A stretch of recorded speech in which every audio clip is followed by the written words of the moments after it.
Oh, wake up. Wake up, wake up, wake up. I know. Wake up. I'm trying. Did I get the Wi Fi on?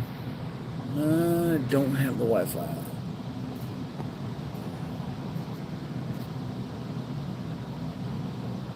There we go.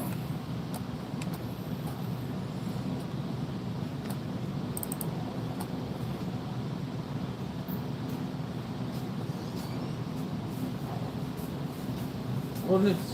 Morning.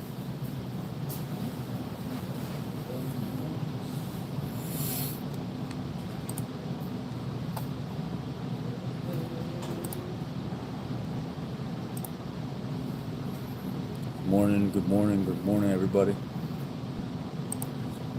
I'm trying to see if I can get that other rotor today. Oh, we're still working on that? You never got it? They said it wouldn't come back into stock until the 13th, 13. yesterday. Yeah. So I'm gonna see if they'll ship it out, if they're gonna ship it out today. But that was in Burbank, or what was it? Started with a B. Burbank, California. No, Oh, the place where Power Stop was at. It was the phone number where it started with a B. Morning, everybody.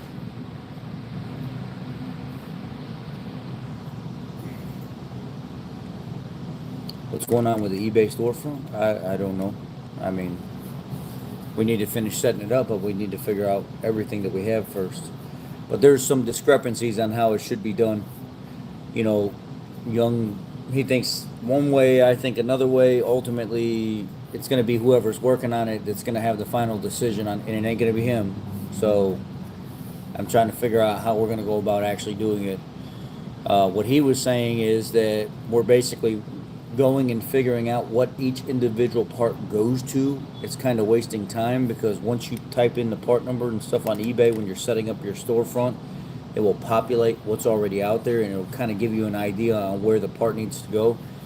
I don't like that. I was going to basically go through, rip all the part numbers down, figure out every single vehicle that the new old stock goes to, and then individually make sure and verify so people that are purchasing the product, they don't have to guess. It's all specifically put out there and itemized in order for them. So I don't know. Anyway.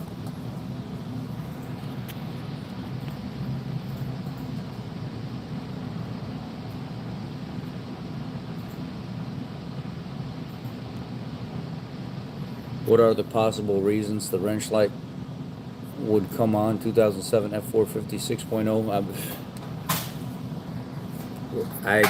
We couldn't even, we'd be here for the next 5 hours talking about the possible reasons a wrench light could pop on a 2007 F450 6.0. I mean, you gotta run the codes, man. That's all I can tell you. We can't guess on something like that. There's so many different reasons.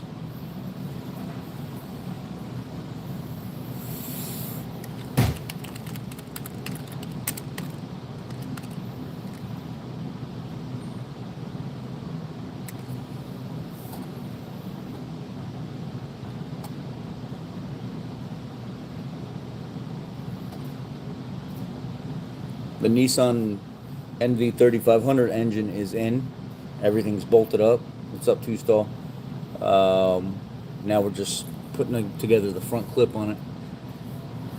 Keeps updating over and over. Now it's having to do a reset to get it to work. Ideas. The Sync 3 system is garbage. More than likely, you're going to end up having to replace like the accessory protocol interface module, which is probably somewhere between a $700 and $1,000 unit, $700 and $1,000 unit, and then you're going to have to pay an hour and a half to 2 hours to have somebody diagnose and install everything.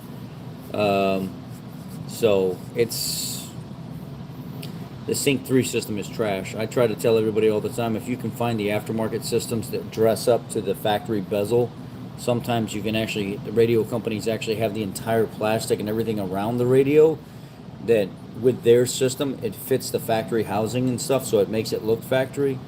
To do that and just get rid of the Sync system, it's trash. It's no good. I'm just gonna be honest with you. It's no good.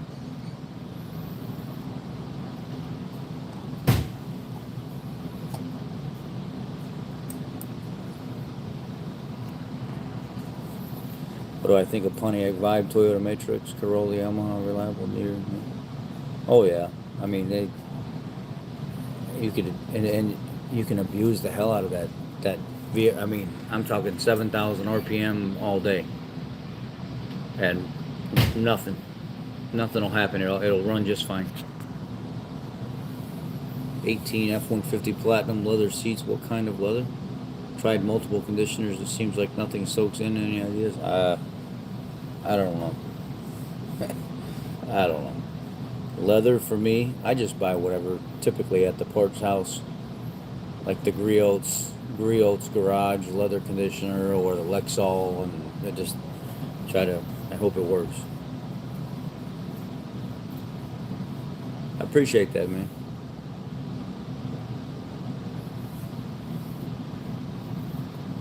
Hope you have a great day. God bless. Thanks for all you do and share it with us. Thank you. Thank you for supporting. What did you do in the Army? I was a 13 Foxtrot forward observer. Basically control fire assets. Plot pre-planned target missions, mortar strikes, artillery strikes, aircraft control. Really good at my job too.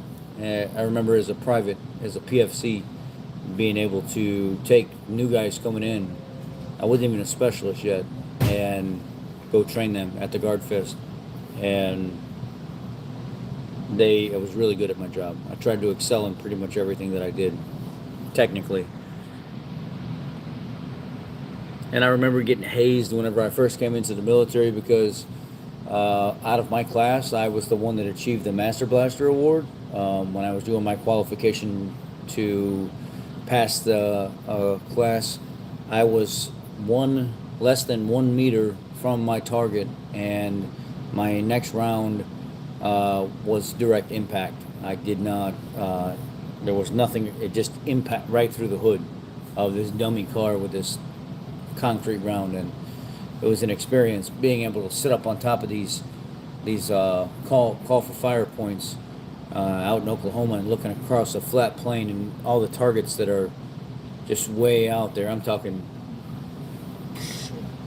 2, 3, 4 miles away, and you can just watch and see way out there in your binoculars while you're doing your call for fire missions. I put one right through the hood of the car, using terrain association and my map and stuff like that. And I got hazed when I got in the military, because when I got there, they were like, "Oh, you're one of those high-speed guys. How about you qualify here?"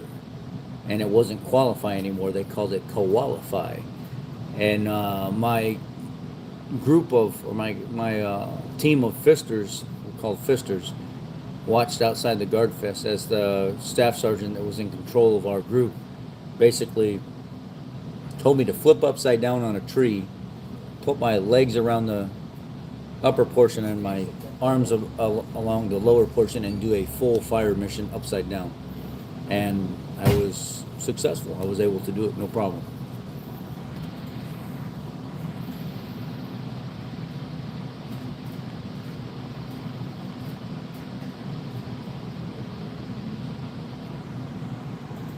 Night Stalker? No, but we did plenty of night missions where it was blackouts, where we just kicked indoors and raided people's houses, midnight, 1, 2 o'clock in the morning, them having no idea what was going on.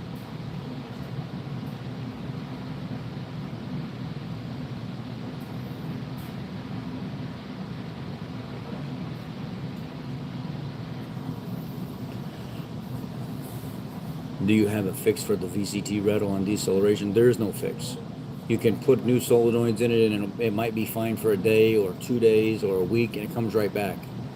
One of the subscribers on the, or one of the followers or friends or whatever in the Facebook group, he invited me to a F-150 group, and I was one of their main mechanical people there that were answering questions and stuff on the F-150s.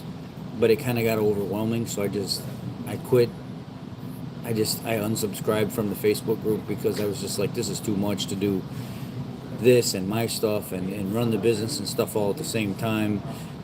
One of the guys said it's almost impossible for one of those VCT solenoids to run clean. He said I took one apart and there's like 5 check valves in one solenoid, and it's ridiculous. Of course, there's going to be some kind of chatter. You can't get away from it. And I'm looking at this thing and I'm like, yeah, wow, that's absolutely crazy. No wonder why most of the new ones I put in eventually started rattling on D-cell anyway. And Ford says that's a normal sound. That's a normal characteristic for that solenoid, that you cannot get rid of it.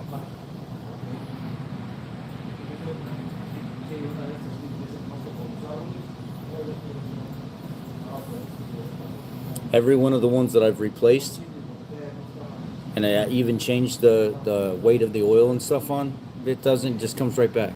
It doesn't matter. It just comes right back. And that's my experience.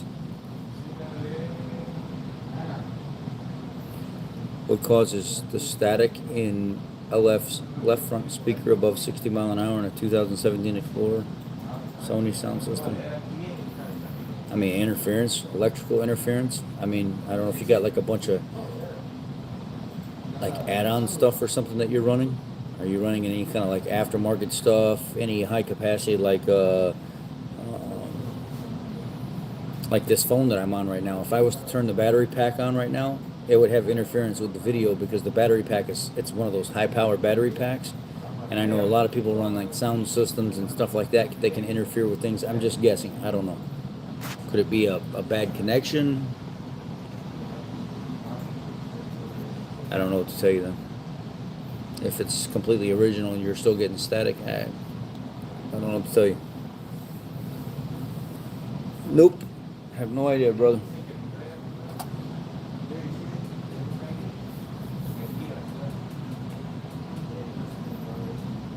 You guys got any other questions on here? Because it's kind of... Anybody see the video from this morning about the dude telling me our prices are too high because he can't afford for us to work on his vehicle because he's on fixed income? People, man, I tell you, people sometimes, I don't know, man.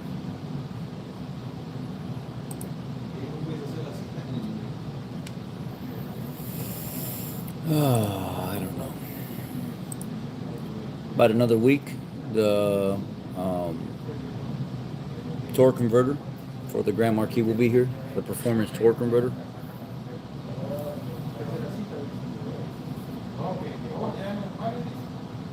Hey, trouble, no problem. Thank you, guys.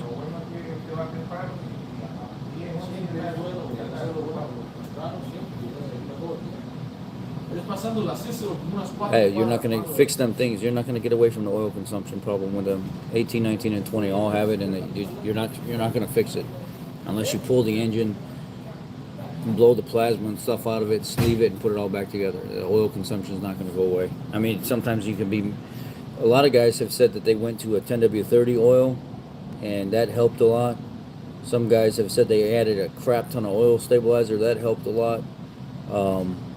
Honestly, it sucks because you guys are dealing with that and there's no real way to go about taking care of it. What's up, Jason?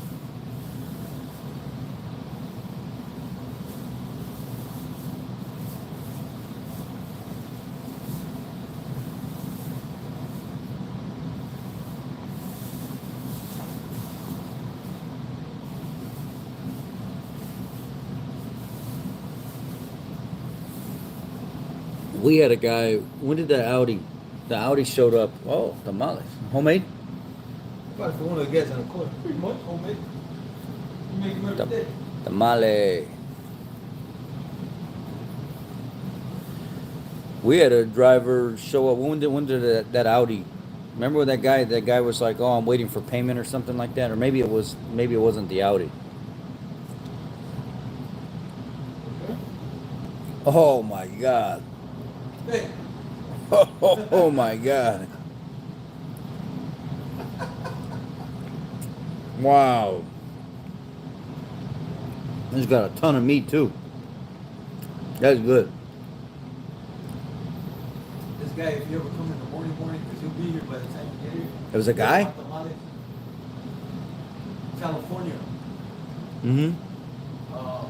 It's like Pershing, Uh-huh. the next block over. I forgot what street. The one right behind them. Mm-hmm. Whatever street that is, it's right on the corner. Holy moly. He's got green ones and he's got red ones. This is freaking delicious, man.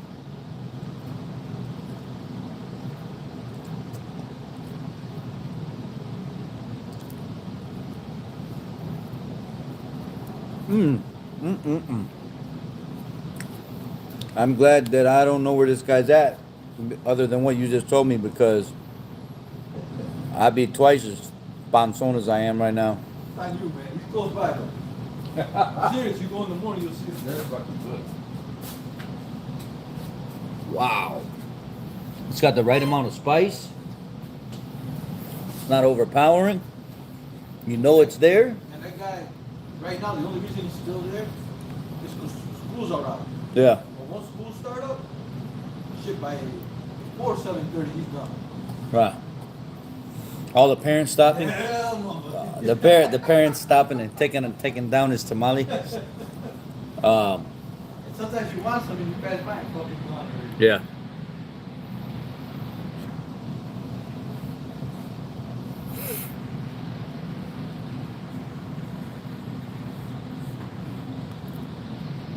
Bien, you too? Marcos? Not really. I've seen a Chevy Avalanche eat a quart every 600 miles and lived to 175,000 doing it. Yeah, same. I've seen them just drinking.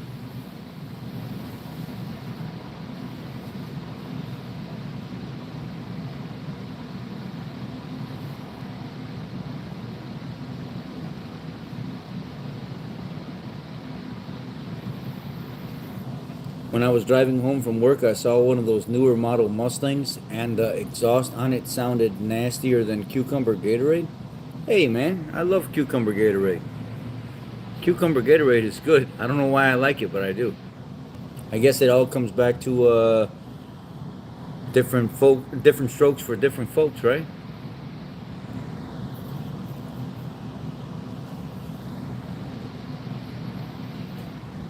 Larry, you could have a hiccup with the torque converter, and it would seem something like a misfire as well. So, are you sure it's a misfire? Are you looking at a computer when it happens? Do you know for sure? 2024 Chevy Trax 1.2 turbo, long-term reliability thoughts? I don't know nothing about them. Anyway,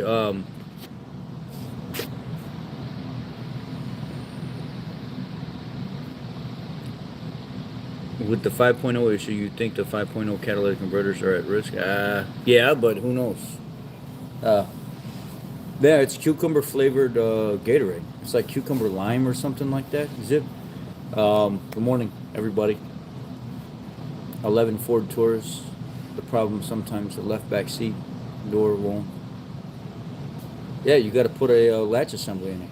I got to do the same thing on the F-150 because I have the recall on the extension or recall or whatever on the door latches, and I did the two front door latches before I left the dealership, but now I've left the dealership and the rear passenger door latch is starting to act up. Sometimes they don't want to lock, and I got to hit it 2 or 3 times before it'll lock or unlock it. I got to hit it 2 or 3 times, and then it's starting to hang up, so I got to get that replaced. But that's common on those Fords.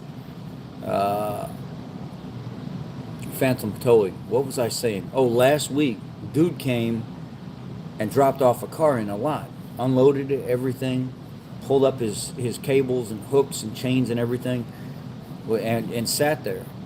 And he's like, I asked him, I said, so you're blocking the alleyway right here. And he was like, oh, if somebody comes, I'll move. Okay, no big deal. What is there a reason why you're waiting here? And he was like, oh yeah, I'm waiting for payment. The customer had me drop the car off, but they didn't pay yet. And I'm thinking to myself, bro, why would you drop the car in the lot before paying for the tow? I would want somebody to pay for the tow before I even take the car off of the tow truck. Most tow truck drivers will not unload a car before they receive payment.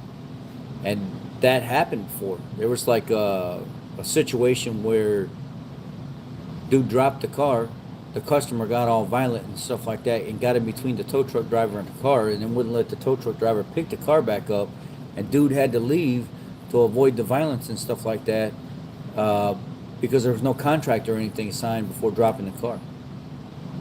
So he had to leave. I never would drop a car as a tow truck driver before I received payment. And then we had a lady show up here one time.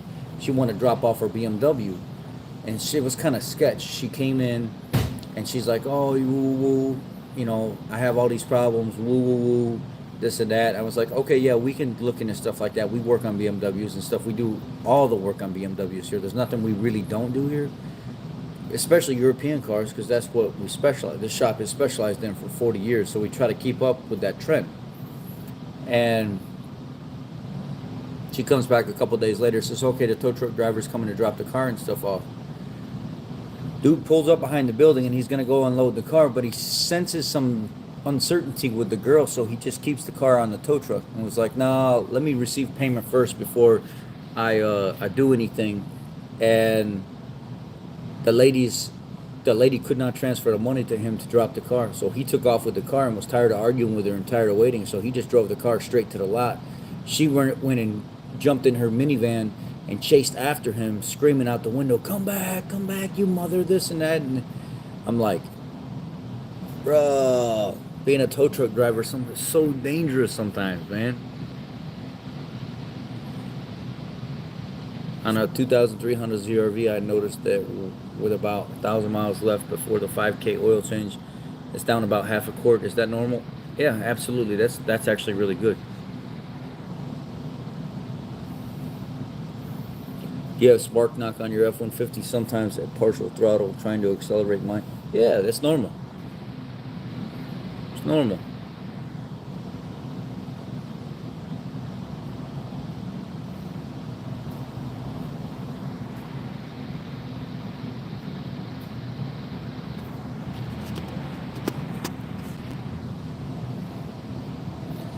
What is the latch lube y'all use? The factory used what looks like the white lithium. Anything else to use? I don't know what it was called. It was called, like, literally, if you look up the Motorcraft part number, let me see here. It's door latch grease. It's not even lube. It's called door latch grease.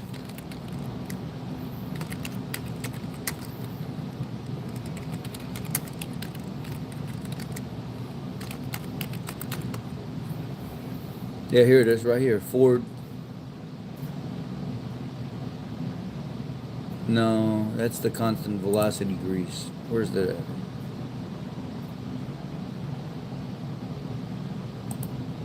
Is it this XG8? Motorcraft silicone PTFE lubricant XG8. It would be an option, but that's not it. It looks like the XG12.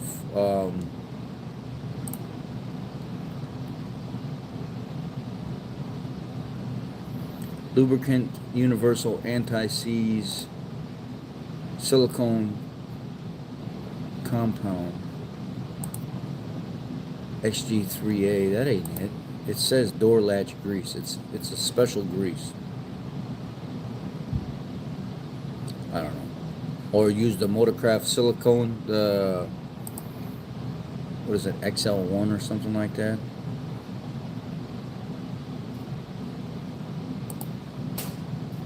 Where the hell is the door latch grease? Ford Barn, door latch grease. No, that ain't it. It's a...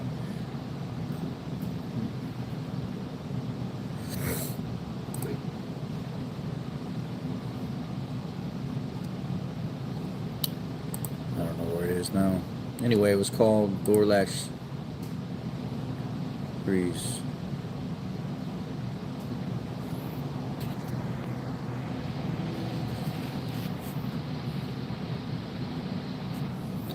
$18 to $20 F-150, 70,000 miles, consumes about a half a quart every 3,000. Your experience, does consumption get worse with higher miles? If you're only consuming about a half a quart every 3,000 miles, feel blessed. Hope it doesn't get worse. with higher miles. I've not noticed it really with miles because I've seen the consumption so bad at 30 to 40,000 miles that it's a quart. You know, between oil changes, you've already lost four to five quarts. So a half a quart at that range, feel blessed.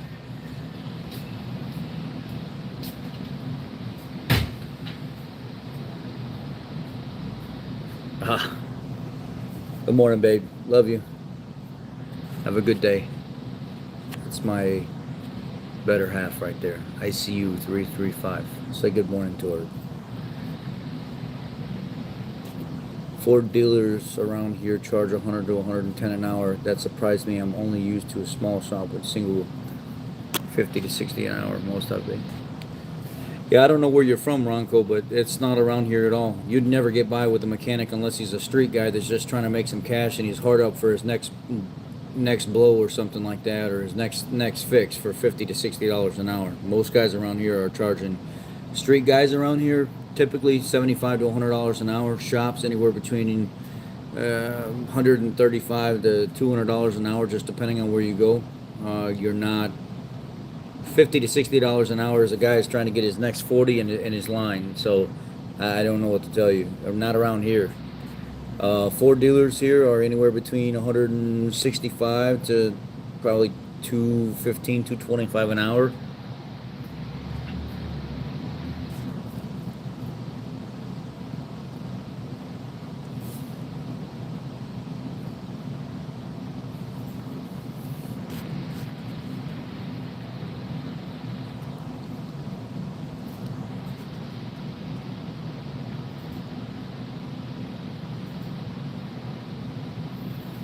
Damn, I'd be pissed.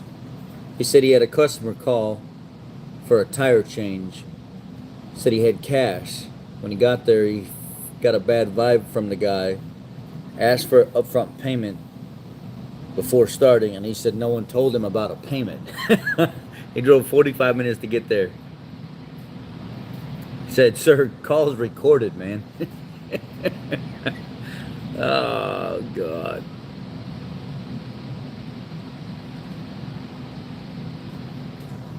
Good morning, better half. Yeah? McCreed?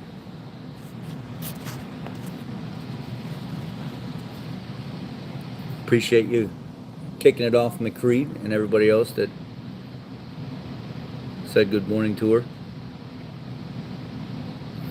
You know, Adrian, cheapo mechanics do more damage than good. $150 per hour minimum around here. I'm gonna tell you right now, we have some good mechanics around here for basic stuff, tire changes, maybe some brake jobs and stuff like that. But we fix a lot of mistakes from a lot of smaller shops around here. A lot of smaller shops that don't know what they're doing. They want us to help. A lot of smaller shops that get involved in a repair, and it's too much for them, so they bring it over to us and they're like, "Hey, can you help us out? We'll pay you to make this right." Or people off of the street that start jobs and just completely tear it up, don't know how to put it back together. They screw a customer's car up, or they've been to 2 and 3 local small shops around here because they just don't have guys with the experience that some of our guys have. We have guys that are just absolutely amazing at R&R and stuff like that, and we make mistakes at times, don't get me wrong. We make mistakes, everybody makes mistakes, but we own up to it, we fix it. But there's a lot of shops like in bigger cities and stuff like that are just trying to get by, and I don't blame them for trying to get by, but don't do something that's outside your wheelhouse, and then the customer has to suffer in the process. Then it costs them more money for a shop like mine or a dealership or somebody like that to fix what's wrong.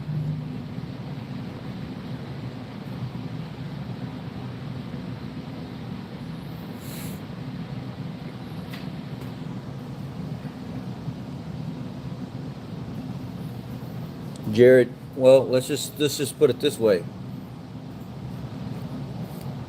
I went to Alabama to visit my dad. And when I went to Alabama to visit my dad had his own shop. And I walk in the shop and I'm talking to the guys and stuff that are there, old timers. And some younger guys, some younger guys in their late 30s, early 40s. Old timers, mid 60s and up. And they're still wrenching, right? But my dad says, hey, I got a Ford Explorer down there. I've got an issue with some, bless you. I've got an issue with this, and this. It's an electrical problem. I go down there, spend about 15, 20 minutes on it, got it lined out, got it fixed. Tell my dad exactly what to do to fix everything. He orders parts for it and stuff like that. They get it taken care of. Then he says, I got a Chrysler over there that has a problem with cooling fans and stuff like that. And I said, Joe, do you reset the tip 'em? You actually pull the negative cable off, do a battery reset, put everything back together. No, I didn't do anything like that. I asked the other guys, anybody here do that? And everybody's like, no, nobody did that. So I go over and I reset everything. Fans start working immediately. And my dad's like, how did you know how to do that? I mean, it was so simple. It took like 5 minutes to do it. And I said, Pops, when you deal with this stuff at the volume that I do, and you deal with actually going to school and learning about all this stuff, it's not just mechanical anymore. It's not just like taking things apart and putting it back together. And I'm not cutting at your guys at all. They're good guys, I'm sure, at working on things and wrenching on things from like the 1970s. But once it comes to like the newer vehicles and stuff today, I understand you guys are just getting by and doing mainly maintenance and transmission swaps and stuff like that. But your guys, I'm not trying to be mean. They're not cut out for newer vehicles. They're still stuck 30, 40 years ago. And I'm not trying to take away from them. You need somebody here to kind of help guide and direct the path of the shop, because you don't have that.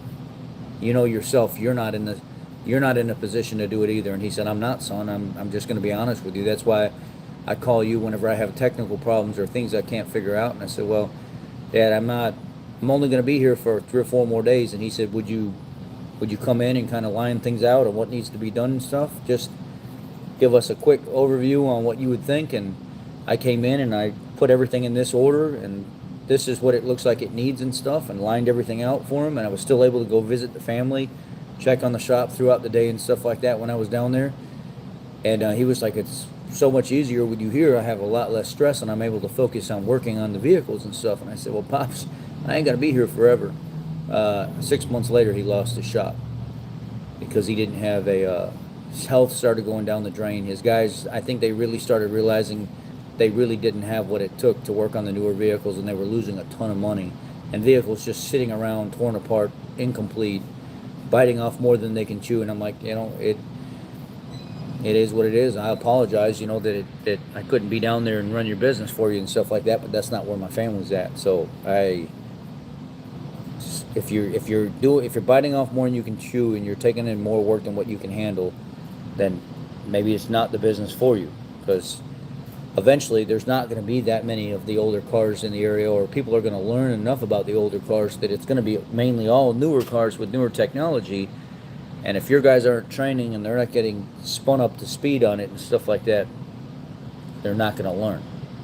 And you're going to be spinning your wheels here. Unless your guys get caught up, you're wasting your money having the business open.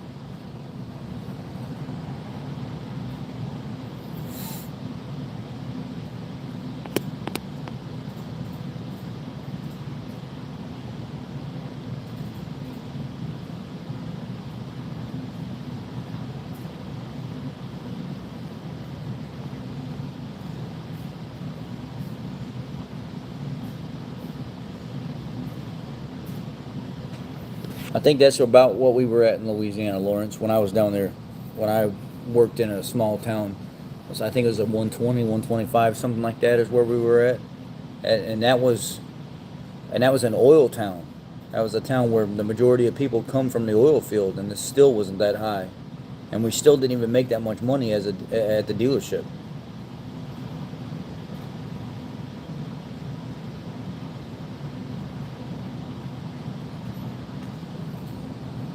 How is it for small shops? All the diagnostic equipment you need nowadays. Well, they have programs that supplement us as a small shop. So AutoLogic, we have one of our scan tools is AutoLogic, and we pay the maximum subscription fee for the scan tool. It's a very expensive scan tool.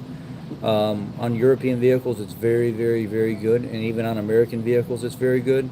but mainly European vehicles. I use it for programming like BMW injectors and stuff like that, and doing a lot of diag stuff on European vehicles. If I have to program like a new module or something like that, and I don't have the ability to program, I can hook into it and set up an appointment with one of their corporate guys that work for Ford or Land Rover or whoever it is, and they specialize in that area, and they will actually do the programming process for me. I don't have to do it. They'll remote in via the internet. They'll have you set up a battery tender and stuff on the vehicle. They'll prep the vehicle, you prep the vehicle for them, and then they'll go through programming the new modules and things like that once you determine that that's the problem. And they even have specialists that you can talk to in case you do run into a situation where you have a question. You can get a hold of them, and they will help look at what the problem is, and they can remote in and see, oh, wait a second, yeah, I can see the new transmission you put in this 6-speed Land Rover. Yeah, I have to VIN match it, so let me clear everything out real quick. Let me VIN match stuff and then go test drive the vehicle, and then they clear everything out. 15-20 minutes later, they VIN match the transmission and stuff. They programmed everything to be online. 10-15 minutes after that, clearing codes and stuff, you're out driving the vehicle, and it's like, okay, that's what's up, you know. So there are services that can help you as an independent shop, that the dealer has software, but I can also get access to that software and that information just by fees that we pay every month, to have specialists at our hand that can actually give us assistance if we need it.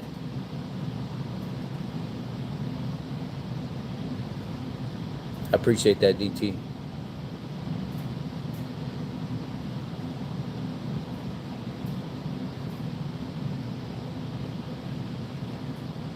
Well, we're about to do a that BM. What is that? The labor on that BMW, that 528i. It's like a 20-some hour job or something. Didn't it say you got to drop the whole engine out the bottom on that thing or something like that? The labor rate for that little small turbo engine, when I looked at it, I was like, are you freaking kidding me? Yeah, it's like 20 some, I think it was a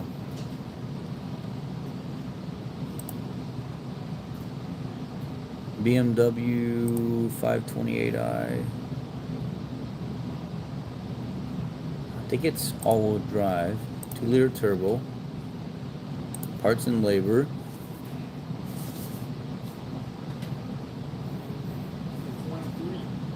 23 hours just for that little turbo engine. And that's R&R. That's not rebuilding it. That's R&Ring the engine.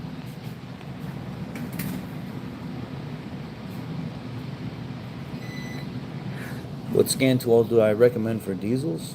I really like the Top Done scan tools, honestly, and the launch stuff. But what's been the coolest and easiest so far that hooks right up to your phone is that ThinkCar, ThinkCar, ThinkCar, Think Diag. I know the name's changed now, but it's called the ThinkCar Think Diag, and you download the program to your phone.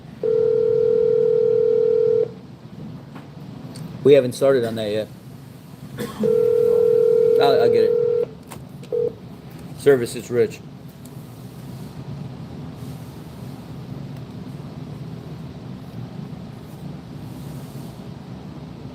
Yeah, we actually didn't get parts until late Friday, so nobody got started on it right away because we were still waiting on part of the parts. Not one part supplier had everything that we needed, so we didn't want to get started on it until today. And then we should be done sometime late afternoon today, because that's going to be a more time-consuming job. With I'm gonna actually want to personally be out there when they get started on pulling the spark plugs on that, because I need to.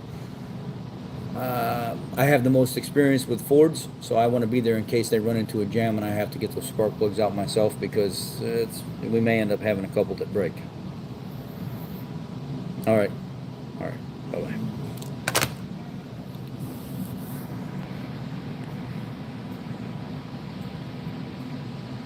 Yeah, it said, let's see what's all involved here. Engine.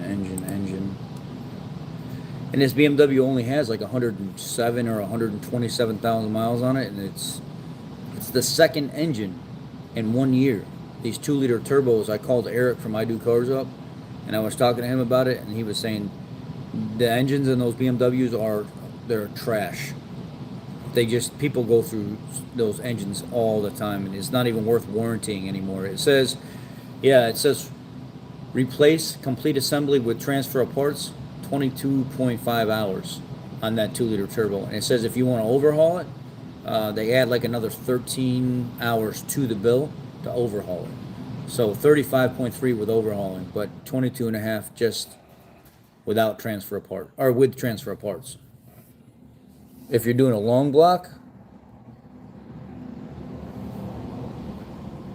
26.6, and that's just a bare block with nothing on it. That's kind of where we are, though, if you think about it. Because when you do a long block on them, you got to put manifold and everything on. You got to do everything. Well, this has I don't know. This new engine doesn't have a manifold on it. I don't think. We got the engine? Yeah, the BMW 528. Yeah, They came in. it came in like Friday. I put it off to the side back there. It's by the oil tank. Did they come with manifold? Oh my God, they did such a terrible job on that.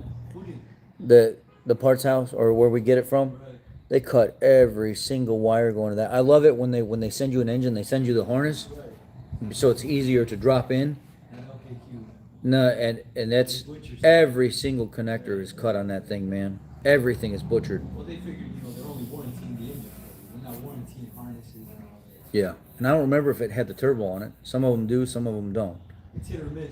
Yeah, Sometimes it's they make a mistake and they send it. yeah. But a lot of times they take it off. And they sell it separate.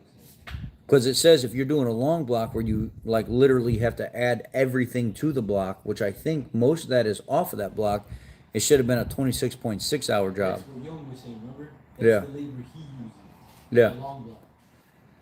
Because technically you do have to pull everything off. You have to pull all the broken connectors and stuff off. You have to do all that stuff. So essentially we could have got like another 4 hours out of that job. But it is what it is, whatever.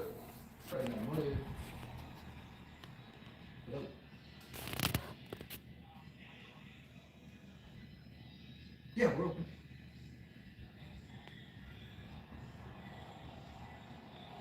Are you still on IBS? What does IBS mean? I don't know what that means.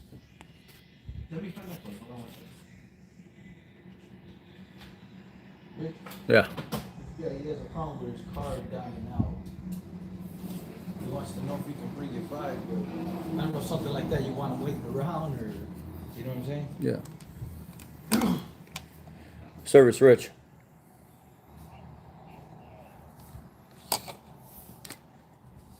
Yeah, how can I help you?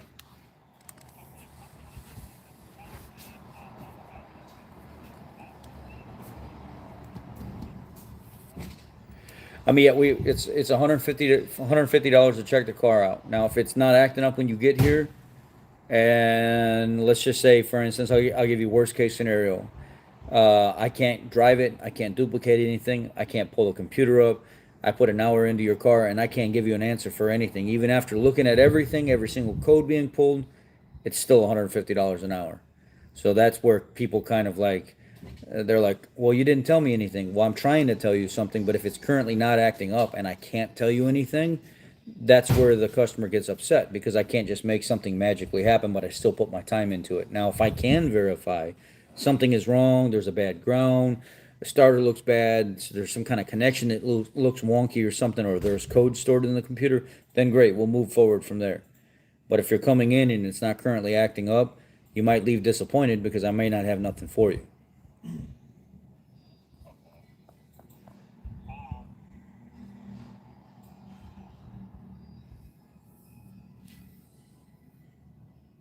What is it? What kind of car is it? It's a Malibu 2011, and the only thing is I was driving down from Virginia because I live in Virginia. Yeah. So I was putting down in my license because definitely are like not currently, but like essentially are like starting to be like running out of power. Yeah. Is the light on right? Is the light on right now? Yeah. If you bring it to me with the light on, typically I'm gonna find something. So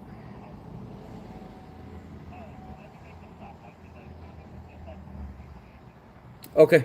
How far out are you? How far out are you? Oh, okay. All right. I'll be looking for you. All right. Thank you. All right. Bye.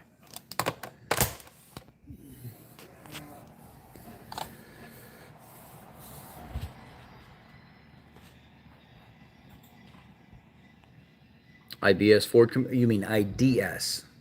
India Delta Sierra. IDS Ford Computer. No, I have Forscan. Forscan. That's what I use for programming and everything. Wise, I catch you later, man.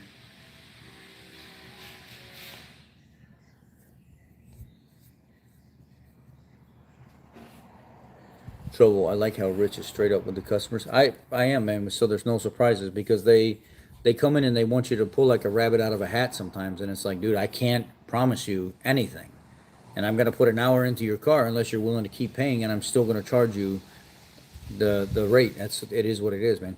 It's very expensive to run the business here. All these businesses here on this strip, they're all expensive businesses. Unfortunately, it is what it is. A lot of guys, they can open a shop and they only pay $2,000, $3,000, $4,000 max a month. The last shop I was at with the 4 bays, it was bigger than this. It had the big, the parking lot out, my hobby shop. They literally only paid like, I think it was like $3,000 a month for that shop. That shop was cheap. You could literally rake in freaking gold out of that shop. But it was unincorporated. There were no rules for drainages and things like that. It was unincorporated, and it was in an industrial area. So that shop, you could get by with just freaking, $200 a month for electric, $200 a month for heat, $100 a month for your cable bill and stuff like that. Maybe $200 a month for your water bill. At the end of the month, you're paying no more than $4,000, $4,500 for the entire business. If you doubled that, that wouldn't even touch the lease or the mortgage here. It wouldn't even touch it. That's how expensive it is to operate a business here in the city. So it's not I want to be straight with the customers when they come in that sometimes we won't be able to find anything if it's an intermittent thing. You have to be prepared for being upset when you come in, because if I can't find it, it's not currently acting up, I'm still charging you.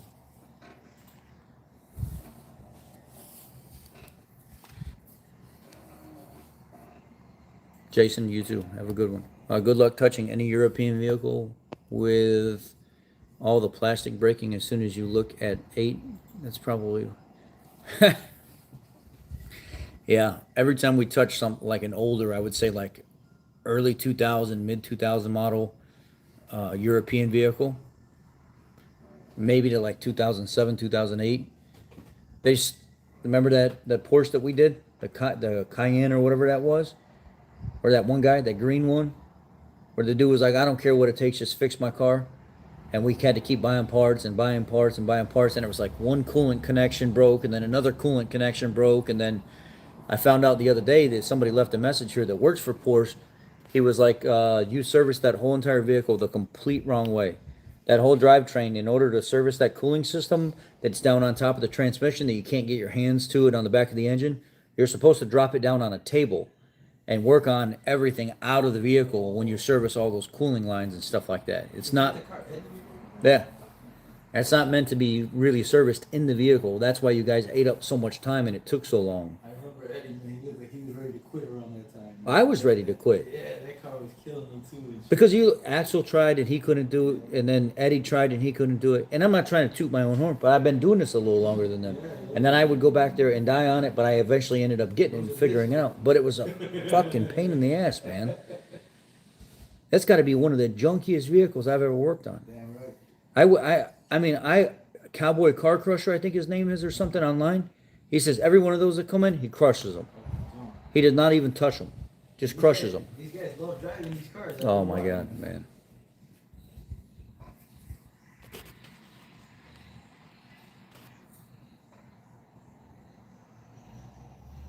What's the best way to prime a fuel system on a 67 after changing filters?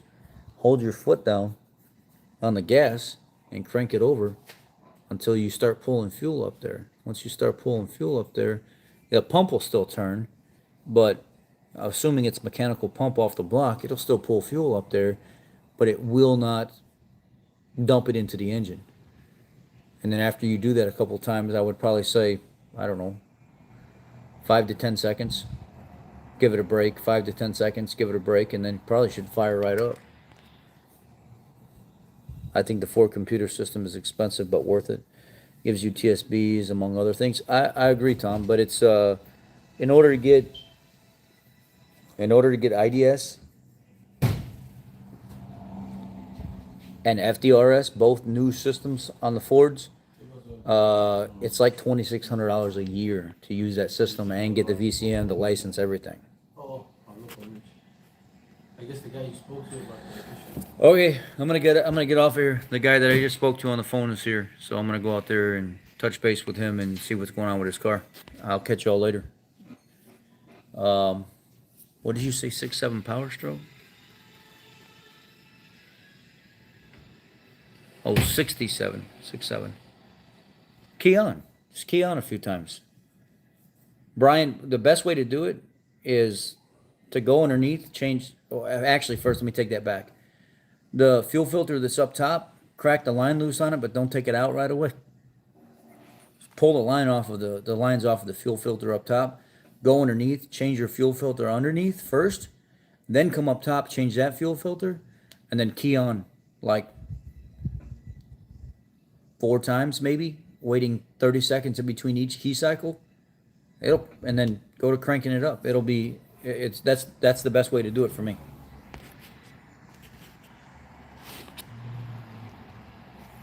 All right, I gotta go take care of this customer. I'll catch y'all later.